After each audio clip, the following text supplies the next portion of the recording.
हळद रुसली कुंकू असली या मालिकेच्या पुढील भागामध्ये आपण पाहणार आहोत. घरामध्ये सर्वांच्या समोर पूजा ही बळजानी सर्वांना बोलते, मी या घरची थोरली सुनबाई आहे, त्यामुळे वडाच्या पूजेचा पहिला मान हा मलाच मिळाला पाहिजे. आणि तेव्हा बळजाई तिला ठणकावून सांगते, तू ज्या घरात राहतेस, ज्या गावात राहते, त्या गावची सरपंच ही कृष्णा आहे, त्यामुळे पूजेचा पहिला मान हा सरपंचाचाच असणार.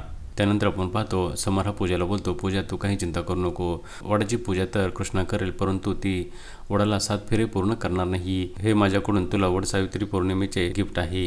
तर तिकडे आपण पाहतो कृष्णा दुष्यंतला बोलते, आपल्या नवऱ्याने कष्टाच्या पैशाने छोटं जरी गिफ्ट आणलं तरी ते माझ्यासाठी लाख मोलाचे आहे. त्यानंतर दुष्यंता कृष्णाला बोलतो, आता तिच्या हातातून ओरबडून घेतलेला आहे ना, त्यामुळे ती स्वस्त बसणार नाही, काही ना काही कारस्थान नक्कीच करणार. आणि तेव्हा कृष्णा बोलते, अशी कशी काय कारस्थान करणार, मी आहे ना खमकी, त्याला मी चांगलाच धडा शिकवेल. आता पुढे येणाऱ्या भागामध्ये कृष्णा ही वडाला 7 फेरी पूर्ण करू शकेल का, की मग पूजा आणि समर त्यामध्ये व्यत्यय आणणार, हे पाहणे अतिशय रंजक ठरणार आहे. हळद रुसली कुंकू हसले या मालिकेचे सर्व अपडेट्स पाहण्यासाठी आमच्या चॅनलला लाईक करा, शेअर करा आणि सबस्क्राईब करायला विसरू नका.